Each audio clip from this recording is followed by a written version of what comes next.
Ladies and gentlemen, welcome back to Chris Wyatt Reports. This is Chris live in Central Pennsylvania. And now that I see my guest with his blurred background, I'm going to blur my background too, because mine looks kind of weird. Give me a second here. I just realized that looks pretty sharp there. So let me just do that real quick, and then we'll get into it. But I want to welcome everybody to the program. My guest tonight is somebody that I tried to get on the program a couple of years ago, but he's a busy fellow, and he was doing a lot of things. I think he just come back to South Africa doing some business things, and he said, "Yeah, I'd like to come on my program," and we just never got around to it. And time gets on and gets passes, but there's just too many things that need to be discussed right now between expropriation without compensation, which is about property, folks. We'll talk about that, not just land, and the National Health Insurance Initiative that's coming up, or insurance is coming up, and then also the Basic Education Laws Amendment, and now this 3% corporate black tax, which we're going to talk about. My guest today, folks, for very briefly, because he's got to go do a pickup, is none other than South Africa's businessman, Rob Hersov, who many know of. Some of you, if you don't know Rob, what I know about him is I was told this guy is a billionaire, man. You should get him on your program a few years ago. I don't know if that's a Zloty billionaire or a Rand billionaire or a dollar billionaire. It really doesn't matter to me. I heard he's a really smart business guy. And then I caught Rob on Biz News and appearing in other programs with some very interesting perspectives about a lot of the challenges South Africa is facing. So as an American, I'm here to have a conversation tonight with Rob Hersov. And with that, Rob, a chance for you to briefly introduce yourself for those who may not know who you are. So, Chris, thank you very much. I'm a South African, fifth generation, and I spent part of my career in the USA. So I did school and university in South Africa, 2 years military service. Didn't get to the rank you got to. I was a first lieutenant in the infantry. I should be saluting you, but we're out of uniform. And then I finished the military and went to the US, worked at Goldman Sachs in New York for 2 years, Harvard Business School, and then got a job as Rupert Murdoch's right-hand man. And those are the days he hadn't launched the Fox network yet. It was the days of multi-channel television in New York. And I spent a number of years with him, carrying his bag, helping write speeches. It was an extraordinary time in America. And I then got hired by Johan Rupert of Richemont, went over to Europe, joined the main board of Richemont, spent 8 years there, and ended up as chief executive of a big TV company in Italy. I then left that and became an entrepreneur. And for the rest of my life, I've been a private investor, entrepreneur, and founder of businesses. And I've had failure in spades and success. But I was born wealthy and born lucky and born privileged. And then I made more of my life on the back of every opportunity I was given. So I'm very grateful to the good Lord and to all the opportunities I've had in my life. But I think I've taken advantage of most. And to the point where I went back to South Africa after 31 years of living in the US, Europe, and the UK in 2017, because I missed the country. My parents are alive. My dad turns 99 this year. Mum's 91. And the Hersov family name is still well known in the country. I thought I'd just go back for a few years, my wife and kids, and say goodbye to my beloved country, because under Jacob Zuma, the country was finished. And I'm still here, and I'm not leaving. And I've decided to be a voice that stands up, calls truth to power, and I will not step back. I'm calling out the ANC for its ineptitude, kleptocratic nature, and the fact it's forcing the socialist ideology on us and destroying the country. And this really worries me. And that's where I am. They haven't killed me yet, Chris. Well, Rob, thanks for coming on the program and explaining that, because apparently my audio wasn't working when I just introduced you. So it's good you did the introduction. My apologies to folks, the technical issue. That's what happens when you rush, but we're sorted now. So everyone should be able to hear me now. And they definitely heard you, Rob. So thanks for that. In interest of full disclosure, I am an investor in Richemont. I own shares in it. I bought that a long time ago, and it's done very well. So thank you, Mr. Rupert, for that. Not a lot of shares. I wish I had a lot more, but just, I bought a few shares in it, and it's done well. They have a lot of top brands like Moet Hennessy and others. But anyway, so that's interesting, that background you had there, and you came back to the country. Look, I can understand why you go back to South Africa. It is a fascinating country full of amazing people. And what I've told people, Rob, for a long time, particularly since the Zuma era, but even before that, I started to creep in on this, is that the ANC, in my mind, has betrayed the liberation struggle.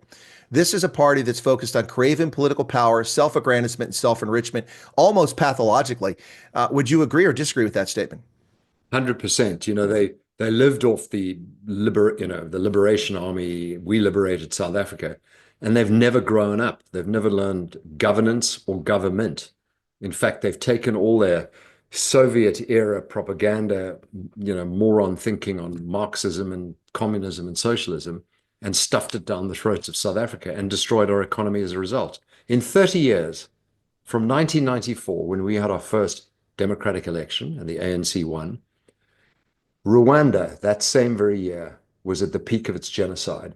10,000 people a day were being killed, Hutus and Tutsis. And if you look at those two countries, South Africa in 1994, unbelievable airline, unbelievable Eskom transmission. By the way, we had load shedding an hour ago for the first time in a few months. The lights all went off. South Africa had a pristine economy, the dominant economy in Africa, and the ANC inherited it. Paul Kagame in Rwanda inherited a genocide, a destroyed country. Look at the countries from then, same year, till now. South Africa's gone backwards in every single KPI and every single metric, and Rwanda has gone to be a middle-income country. So who knows how to run a country? ANC, no. Paul Kagame, yes. Well, you're spot on with that. And, it's not just that. I've been for years telling people, because also, as an intelligence officer, my field of experience needs to be broad and diverse. And, well, that sounds like the same thing.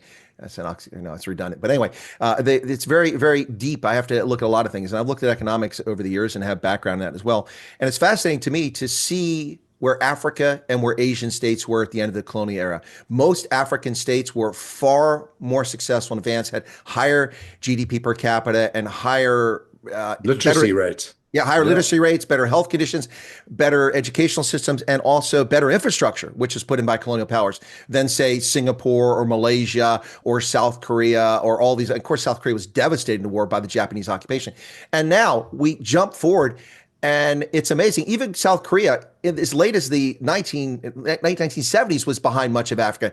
And now South Korea is a world-class economic power. You got Daewoo, Samsung, LG. It goes on and on.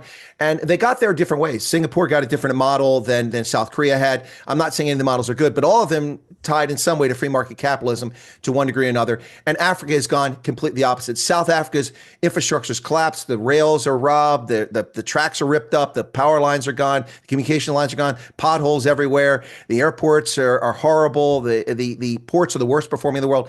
It's unbelievable, the destruction that the ANC has overseen, and it's only accelerated under Cyril Ramaphosa. Rob, do you remember the Ramaphoria that people fell for in 2017? I wasn't one of them. You didn't.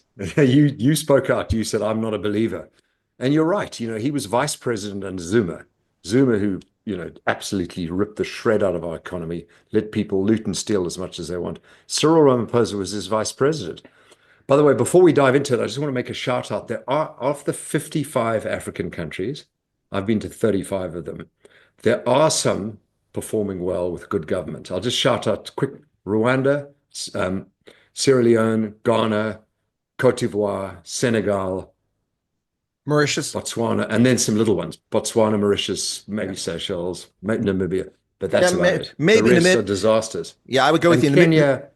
Kenya's up and down though, but I would say Namibia. But the problem with Namibia is that the money's still not making its way around everybody. But the economy is doing relatively okay. It's just that they have been unable to address the poverty there. It needs to be improved on. If they could fix that, if they took a path that did something similar to what Botswana did to reduce its poverty from 70% to about 30%, they would be on a better path. But I would agree with you. We could throw Namibia in that basket of countries that's done relatively well. And Chris, it's very simple. You and I both agree.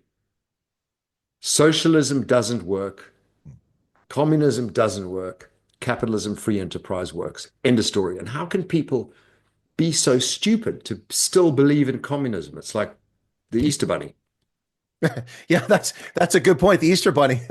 I'm not going to say Santa Claus because I think he's real, but Easter Bunny. You do look like him. Well, I did when the beard was a little bit longer. I tell you, I played Santa on Christmas Day. I do a Christmas Eve, Christmas Day, which is my birthday, and then Boxing Day I do a Christmas broadcast. But no, it doesn't work. Now, one thing that does work, and let me finish, because one thing that does work is race hustling. Race hustling works very well in the short term, but it doesn't ensure success or grow economies. All it does is allow a certain group of people, wherever they sit in the political spectrum, to remain in power by dividing people. And that's what's been going on in South Africa for years, this race hustling.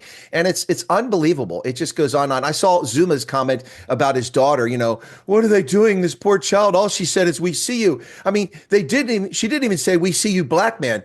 I'm sorry, why did black man come into conversation? That has nothing to do with it. That's a perfect example of intentionally race hustling to bring race into the subject. What does race have to do with the internal ANC insurrection that took place in KZN and in Gauteng in July of 2021, which, by the way, sadly, I predicted on June 29th. That's one thing that does work, Rob, but it just destroys a country, but it keeps people in power. Would you agree? You know, what's come out of the West is critical race theory, is identity politics. Mm-hmm. And it's just forcing people to look through lenses that don't exist, shouldn't exist, and absolutely are all about it's cultural Marxism to the nth degree. And we are, thank goodness Trump got elected. Thank goodness I'll do a shout out to Rupert Murdoch. Rupert Murdoch in the UK, in Australia, in the US, occupied the center right with Fox News, with BSkyB, with Sky News Australia. And he said, this is the position, free speech, property rights. And he fought against mainstream media. And he did that for a very long time, Rupert Murdoch. And then Elon buying Twitter and turning it into X did exactly the same thing. They were the two media giants that saved the West from cultural Marxism. And then Trump being elected is going to make a huge difference. Hopefully 12 years of Republican rule. And back in South Africa, we are going in a completely opposite direction. It's terrifying. Well, you are. And unfortunately, for South Africa and the ANC is that they're playing checkers and Trump's playing three-dimensional chess, and he's playing it, 3 years ahead of us. It's the thing about leaders is, and you know this in business, if you want to be successful, you have to anticipate where the market's going to be. And you have to anticipate yeah, exactly. Oh, yeah. Well, Gretzky always knew where players going to be. Gretzky, most of his passes, he never even looked. He never even looked. The great one is my favorite all-time hockey player, and I still am amazed watching. I mean, the guy's amazing, but you have to see ahead. Yeah, and this is what Trump is doing right now with the BRICS currency. People are like freaking out over it. Look, the BRICS currency is not a threat to the dollar right now, but it could be a threat potentially, in Trump's view, to the dollarization of global trade, which we know most goods and services are traded in dollars because people don't want zlotys. No offense, Poland, but people don't want zlotys, and they don't want renminbis from China. That's for damn sure. And they don't want rand. No, they don't want rand. Well, I'll take them. I mean, I'll get 40-1 here pretty soon, the way it's going. But then maybe I'll be a millionaire. No, but seriously, no, it's just crazy. So let's shift because you don't have a lot of time, and this is our first chance to have a conversation. Let's talk about expropriation without compensation. The South African government has actually signed into law something that is clearly unconstitutional. Section 25 of the Constitution says you can expropriate property, not land. It could be land, it could be jewelry, it could be stocks, it could be pension funds. You can expropriate property in the public interest and for public good, but it must consist of fair and equitable just compensation. And it's very clear about this. And the last clause in that section of the Constitution says property. It's not just land. So what they've done now is they've legalized land theft and property theft. And I have argued all along, especially since this came back into Parliament in 2018, that this would be used as a tool by the government of the day to silence political opposition. And here's exactly my point. I said to people, I said, listen, for instance, if Neil De Beer, because Neil was on my program yesterday, if Neil De Beer, who's a successful business guy, he's got a couple rand in the bank. If Neil De Beer keeps talking about the ANC and they get angry about it, they just come up and say, listen, Neil, you need to back off on those biz news broadcasts. You're hurting our feelings here. That money you've got socked away in, I don't know, Standard Bank or Capitec, wherever it's at, that could disappear tomorrow. And then they take his money away and Neil shuts up. Although Neil wouldn't shut up. That's a different story, but you get my point. So you could cow opposition, and that's how it'll be used. The land, just like Zimbabwe, the land invasions, if you go back to 2000, you look at every single farm that was invaded in the initial stretch of that, as I watched that, serving in the military and was apoplectic about when gas that was going on. They went after David Stevenson. They went after Martin Olds. They attacked farmers who were open members of the opposition movement for democratic change because they foolishly thought they lived in a democracy and they could be political actors. But no, they had to be neutered political actors, otherwise Mugabe didn't want to hear from them. And so every farm that was attacked, they were either open supporters, members, or candidates for the opposition party, or they were clandestine, legal, but clandestine financial supporters. And that's how it all spiraled out of control. And look what happened there. So I don't know. Anything here I said that sounds wacky to you? Not wacky at all. I am the only businessman standing up and calling out the ANC. The only one. The rest of the corporate South Africa is the silence of the lambs.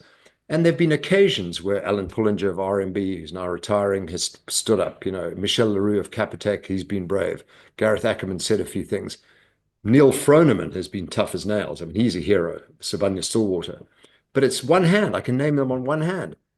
The rest is Silence of the Lambs, and they've been cowed into, their submission, their silence by the government saying, you may not get your license renewed. We might get to set the unions on you. And now with the EWC, expropriation without compensation, we may come and just sort you out in a different way. And here's the thing.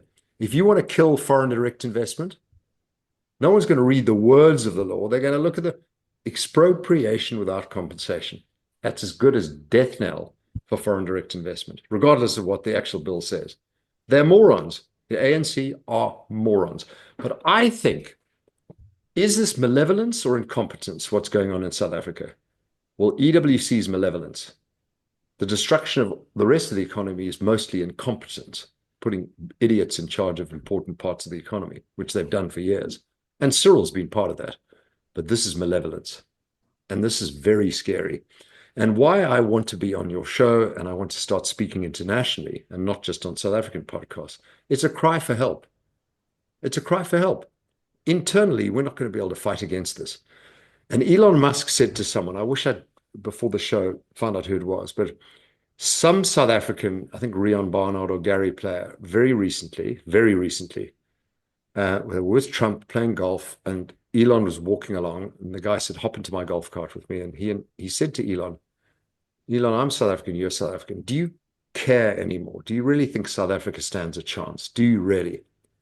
And he said, Elon went like this for almost a minute. He does go quiet and think. And then he said 3 words: demographics don't lie. The numbers are against us. There is a massive number of voters in this country, as you know, Chris, only too well, who are undereducated, homeless, poor, and hopeless, and being kept that way by the ANC, being kept that way in order to bribe them when the next election comes with a chicken, a T-shirt, a poster, vote for us. Do we even stand a chance of fixing this? I don't think we do internally. I really don't. I think we're heading into the abyss. So it's a cry for help. It's a cry for help to Donald Trump and his people to come in and snort, when you hit someone, the snot flies out of their nose, snort clap the ANC so hard to save us. This is a cry for help. No, it absolutely is. And when you said snort cup there, I thought we were going to hear a rendition of Delicious there from the musical performer. I'm a fan. Snort cup. Yeah. But it needs to be a cry for help. And I've been trying to tell people this for years. Look, I was very generous to the ANC in that, in my view, there were genuine people in the party for a period of time who cared about a multiracial democratic system that was based on free market capitalism. But those people have all but disappeared. It's like the Democratic Party in America. They're just a bunch of lunatics. Pronouns and DEI and, it's a race to the bottom. It's a race to the bottom. Who can be more loony than the next? And you're right, Chris, you've said it absolutely right. That's what's happening to the ANC. Yeah, it is. 100%. It is. It's tragic because, I mean, look, you see it, you're there. And I see it every time I come back to South Africa, the collapse is even more pronounced. And I've made 4 big trips back to South Africa since the COVID scam stopped the travel restrictions. I was able to come back. I come back, I do meet greets, I do interviews, I appear on programs, I meet with people, farmers, artists, Basotho, Tswana, Afrikaners. And every time things are worse. It's not better. Nothing is better. I don't even see a single robot that's been fixed that I saw broken in 2022. Other than the Western Cape. The Western Cape, you almost cross the highway from the rest of South Africa into the Western Cape, and the highway improves. People go, you can even feel it. So that's true, but Rob, we have to be fair and 100% correct. Is that crime is horrendous in the Western Cape, particularly in Stellenbosch and the Cape Flats and areas like that. And the challenge of the in-migration puts a lot of pressure and it makes it difficult to improve the situation for a lot of folks in the area. And there's a huge strain on the infrastructure there. The water, the day zero was a human manufactured crisis. Of course, we had to listen to, it's climate change. Yes, there's been no rainfall, but that's not the reason there's no water. 35 to 40% of the water is lost through leaky pipes before it even gets to the taps. Then you have these taps in Khayelitsha and places places like that, Monenberg, that people just leave on. They wash the cars, they turn it on, they fill the bucket, they leave it running. All that water's wasted. That's the tragedy of the commons. And on top of that, you've got poor water management. You have no gray water reuse for using that water for partially treated do lawns, yada, yada, yada, yada. All that comes into play.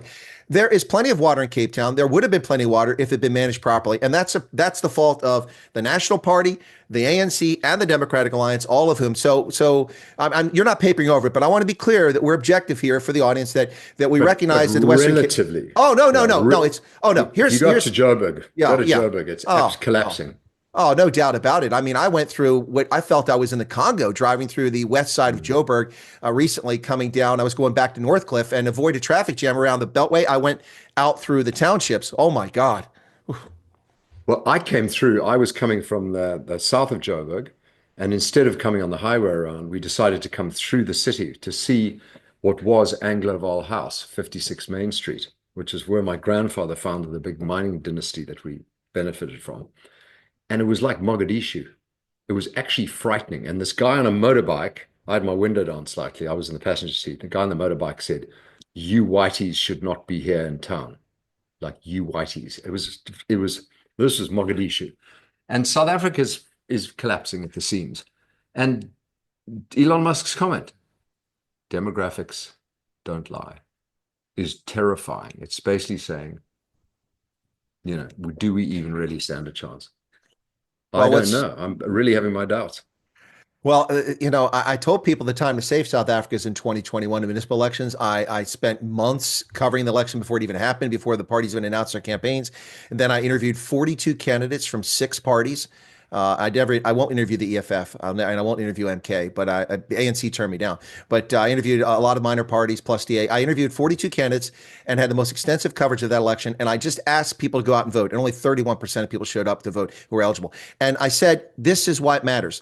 In South Africa, it's not like America. My rubbish gets picked up by a company. It's a private company I pay for every month. And the rates keep going up, by the way, but I pay for that. My electricity comes from a private corporation. My water comes from a co-op that we formed locally that provides it because it's a community source. So none of this comes from the government. And I pay all that. And all of it functions. It's all reliable. It's a little pricey because of inflation, but it all works. But in South Africa, it's a different situation. You pay rates for rubbish removal, for electricity, for all these different things. And none of it's being delivered. And the problem is that the place you can see where governance can work in South Africa most immediately is at the local level. So if you had gotten opposition parties in control of more municipalities in November of 2021, then for voters who were unwilling or not seeing what's happening in the past, they could see the stark contrast between what ANC rule meant in a municipality and what another party's rule meant. So Chris, we've got the municipals coming. Yep. Everyone says 2026, but I know it's February 2027. Okay. Yep. It is. And you're going to see a massive, massive swing towards the DA and towards the Patriotic Alliance. And I wanted to ask you, of the people you interviewed, did you interview Gayton McKenzie? Gate McKenzie, I was unable to get to. He didn't return my call. I interviewed Patriotic Alliance candidates, but not Gate McKenzie. I've had no success getting him. At the time, the only place he went that was non-traditional. I'll get him for you. Okay, well, I appreciate it. Because I've been very fair to Gayton, although I disagree with some of the things he said. I think he reverts to some questionable things at times. But he's a very fascinating and dynamic guy. And I agree the PA is going to grow by leaps and bounds. But I'm not convinced the DA is going to grow, especially the way they behaved the past few months. They are part of the government national union now, and they bear the stink of all these bills. And and they're tone deaf. I'm not beating up on them, but they're tone deaf. They held this press conference the other day, and instead of coming out and directly focusing on expropriation without compensation and what they're going to do and not do, they whined about how they weren't included, they were disrespected. You should keep that. But Chris, yeah, good. So I'm a big backer and fan of Gayton McKenzie. Okay. He's the only center-right candidate. He's pro-death penalty, kicking out illegal immigrants, pro-property rights. He's pro-capitalism. He and I and you, actually, if you put your manifesto, my manifesto, and his, it's identical. The DA is like a wimpy version of the Democrats. Gayton is like how a Reagan Republican. He's our guy, and you've got to get to know him better. But what I'm worried about here on the EWC, back up a second, sorry. Gayton said to me, he said, "Rob, what you're missing, we could walk out of the GNU right now, but that's the last chance. That's over. And he said the GNU has three purposes in this order. Number one, priority, keep MK and EFF out of government. And if you can believe that's the reason for the main reason for the GNU, it's to keep MK and EFF out of government. Because this time round, Jacob Zuma knows exactly how to steal this country to death in short order. The second is crime, and the third is economic growth. And if you can believe it, the main reason is keeping MK and EFF out of government. How's that for a horrendous mission statement for a government we have? Well, so it's the a tough... DA should not pull out of the GNU. We've got to fight this EWC. We've got to fight Bella, fight NHI, but they've got to fight it currently within the GNU. It's just too risky to pull out right now, Chris. Well, I'm not arguing for the DA to pull out, Rob. We want to precipitate a crisis. I'm not arguing for that. What I'm saying is that there are steps to be taken. The Freedom Front Plus briefly mentioned one step. It's, section 80 of the Constitution allows for a constitutional challenge by opposition members of parliament, but you need 1/3. That's 132 seats. If you add up the parties that publicly stated they opposed to the expropriation law, the DA with 87, the IFP with its numbers, and then the Action SA, which is not part of the coalition, but they've also come out against it. The Patriotic Alliance. Patriotic Alliance. Carter, you are at 128. You need 4. You need to go talk to Bosa, try to get there too. Get something. But they have 30 days. They can do it. But what I'm saying is that what the DA should be doing to convince its voters it cares is they should have jumped on that, either led that effort or joined the Freedom Front Plus and said, we need to do a Section 80 challenge right now. We got 30 days to do it. We're trying to convince members. I mean, but it's like they're oblivious to it, and they're talking about their municipal campaign in 2026. So let me ask you a question. Yeah. Now, you may have information on this. Neil DeBeer may. I like Neil, by the way. I'm a big fan of his. How come everything has been consultation? Even NHI and Bella was consultation. But out of the blue, Cyril signs the EWC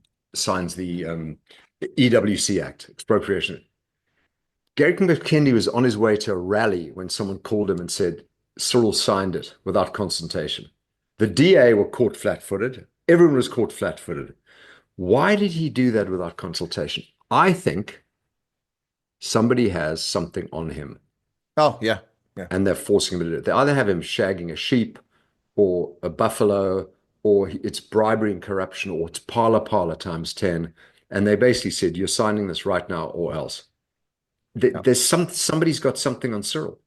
Rob, why else would he do it? I don't disagree, and I made that argument many times over the past several years because a lot of what he says and does makes no sense to me. In many ways, Cyril Ramaphosa is simply a puppet figurehead of this government.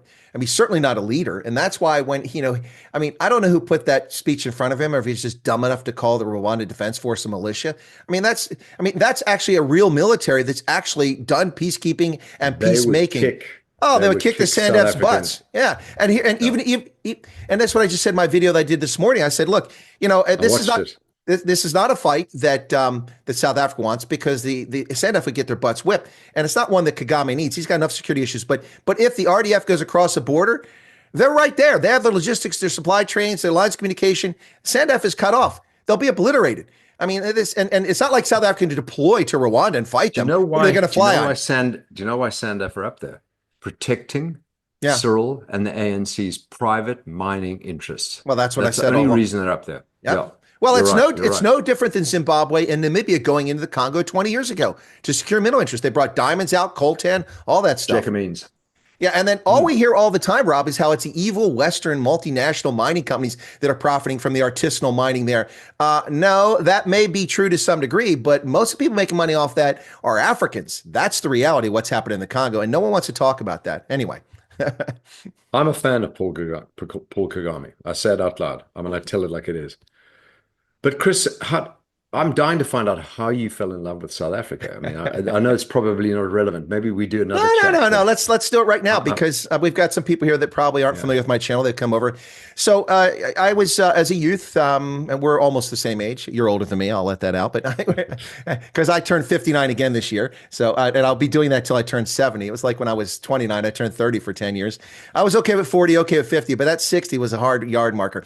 Anyway, so in my youth, we had Angola, and Mozambique and Rhodesia. All this was going on. I was a kid. I would go. I didn't have much money, and went to the library, read magazines, U.S. News, World Report, Time, Newsweek, which were real magazines then, not propaganda outlets. And they would cover these things, and I was fascinated. Soldier of Fortune magazine was in its heyday. I'd read these things in the library, and I got fascinated in Rhodesia and in Angola. I read Stockwell's book about how the CIA worked with Holden Roberto and the FNLA, and I was all in. And then by extension, of course, South Africa and its Frontline States campaign, I started following that. And then in high school, I came across, I watched a TV series by James Michener called the Centennial, which was about the Western settlement of America, very much akin to Trek Boers. We had the same sort of situation. And so I found James Michener, and I came across his book, The Covenant. I bought it in paperback for like $1.99, 1,200 pages, and it's about South Africa, The Covenant, Geloftedag. And so I read this, and I'm like, fascinating. I cover to cover, and I've read it like 3 times since then. I really appreciate it as a 16, 17-year-old. I don't really appreciate it as much now because I think I could write just as well or better. But anyway. Yeah, exactly. But it was a really, really good book. So I read it. And then I went to university at age of 17 and left the dairy farm and horrible childhood and went to school and didn't study, chased girls and and was not effective at school. I mean, yeah, as everyone does. And I realized I was wasting my time and other people's money. So I was a history student. I went into the Army to get money for school, came back, and I was introduced to rugby at university at the age of 17, and I became a fan. Because I was into Southern Africa and South Africa, I decided I was a Springbok fan in 1982, and then shortly afterwards, a Western Province fan right after that. And so, because they'd won the most titles, and I've been stuck with that ever since. That's where I'm at. Anyway, so I read that book, and then from then on, I was fascinated with South Africa. In the early 1980s, I started self-teaching myself Afrikaans because once I became fluent in German after stationed in Germany, I realized that you learn a lot about a people by learning their language. The way that they insult people, the way they compliment people, the way they use euphemisms. And I was young enough to realize that. So I started learning Afrikaans, and ek praat nie Afrikaans nie, maar ek verstaan. I don't speak it, but I do understand it. I can read it for the most part. And I listen to a lot of pop music and television. I used to watch Fatima Abdul on the soapies back in the day. Anyway, so that's where that grew from. And then when I went back to university, I focused my history studies in Southern Africa. An incredible former naval intelligence officer, was a professor who knew a lot about Southern Africa, and he had a lot of courses, revolutions and evolutions and things like that. And so I focused on it. And I made a decision in 1984 to go back a little bit when I was a private, that I wanted to come back in the Army as an officer in intelligence and eventually become a foreign area officer for Africa. And as a consequence of that, my postgraduate studies were all focused on that. I've got a background that most Army officers never have, most people have. So I have a background in international development studies. I did postgraduate work on South Africa's housing subsidy program at Iowa State University back in '95. And international relations degree after that, taught at the Army War College, published often in academic circles, speaks 6 languages to varying degrees of proficiency, 3 of them fluent. It used to be 4 or 5 fluent, but only 3 now.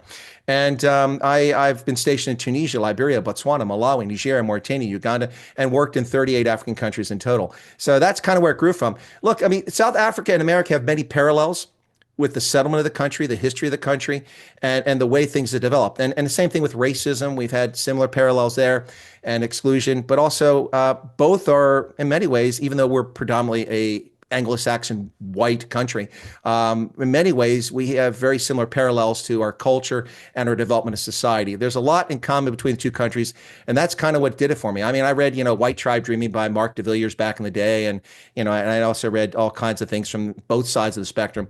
And I find South Africa fascinating. What I find frustrating about South Africa is most South Africans don't even know their own country. That's my experience. Whether they're black, white, or brown. You're very knowledgeable, Chris. I've listened to a lot of podcasts. You're very knowledgeable. You go into great detail. You've got a good insight and wisdom. And I want to thank you for the beloved patriotism you bring to South Africa. And I want to thank you on behalf of all South Africans. Very lucky to have someone who has a love for our country, but also the wisdom and insight and ability to speak up. Thank you. Well, you're very welcome. It's my pleasure. The big challenge and frustration for me, Rob, has been the censorship that the path we headed down.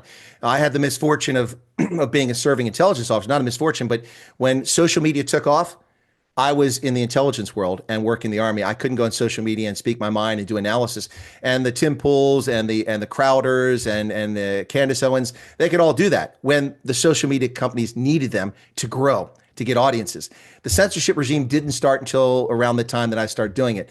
And then YouTube came after me. I took a channel that went from 2 to 23,000 subscribers in 5 months. And I was censored and taken off the air and sent to the gulag with never thank you or this, that, and the other. 2 years later, I got my channel back. But in the meantime, the damage is done. And just recently, we've really surged here this past month. I did like 65 prepared videos. That's a lot of work. And I mean, I'm a one-man operation. I don't have a PA. I don't have a support staff. So the challenge for me is to get out there and be heard. And I'm not to drone on because you're running out of time. And we'll get to that in a second. But you know, it's weird for me because Ronaldo Jos, who's in the chat right now, my first trip back to South Africa. 2022. I know you know Ronaldo. He said, Chris, I wasn't sure how my reception would be coming back in 2022. And he said, Chris, no. People know who you are. You're known all over the country. People love you. I'm like, yeah. I'm like, okay, whatever. Because I'm actually a humble person at heart. I do a lot of self-deprecating. But when I'm like, no. And then I got there and people just beat me on the street. I mean, I'm just an American. And then I didn't really pay much attention to it. But each trip, it's become more and more people. I mean, my last trip, 45 times in 6 provinces, out of the blue, people walk up to you. Hey, it's the Colonel. Hey, Chris, come here. It's very rewarding. I really wish I had the reach that I ought to have. And so we're trying to get there, and hopefully we'll get there one day. But we've been very encouraged by what's been happening this month. And I know a lot of my viewers are thrilled to have you on the program, to hear your views. Very sensible, business-minded approach and a right-of-center conservative. And I think that you're right. I look forward to if you can get Gayton come on my program. He will be treated fairly. I never abuse any of my guests. The only thing I won't do is interview EFF. That ain't going to happen. Now, if Juju called me and said, I'll come on, I would do it, but I would caution people that I wouldn't get a word in edgewise because he just runs it all. Anyway, but Rob, I know you've got to do a pickup. So, I mean, we could talk for hours, but let's do this again. Yeah, let's do this again soon. But real quick, final words, anything you want to talk about, encourage people, because a lot of South Africans are genuinely depressed.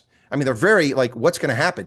But we have agency. You have agency, and you must inundate these opposition parties. You must inundate the media with this stuff. Don't let the fake stream media run their fairy tale lies and race hustle, and stand up. Because Rob, in my experience, knowing black, white, and brown South Africans, Muslims, Christians, Jews, and at this point, I think I know almost every Jew in South Africa. I know a lot of Jews in South Africa, but knowing all these different people, race almost never comes part of the conversation.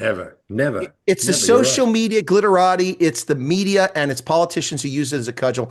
Rob Hersov, I'm going to give you a chance to get some wrap-up words here. You have the stage, my friend. So the two things I would absolutely dream and beg for is for South African corporates to stand up. The South African corporate sector, the business sector, is so powerful, and they do not flex their muscles. They're acting like cowards. And they operate through these terrible organizations with, weaklings like Martin Kingston representing them. They should stand up, speak truth to power, and flex their muscles, because the ANC will get scared. And the second thing is we need the international community to come in swinging hard. And I know Donald Trump and his team are going to do that, but we need more countries to just say no to the ANC and smack them back. So that's what I ask for. Corporate South Africa to grow a spine, and the international community to please hear our voices and try and help us. Chris, thank you for everything you're doing. Let's do this again. Oh, absolutely. And let's do it soon, because there's consequential events going on. And if it's not consequential in South Africa, Donald Trump will keep you awake from this side. It's been exciting times. Ladies and gentlemen, Rob Hersov. Rob, I'll give you a chance to drop off, and then I'll wrap up with closing comments on my end. Thank you so much. I appreciate your time. I look forward to you putting me in touch with Gate McKenzie. I'm going to hold you to that. Consider it done. All right, cool beans. Kale the ball.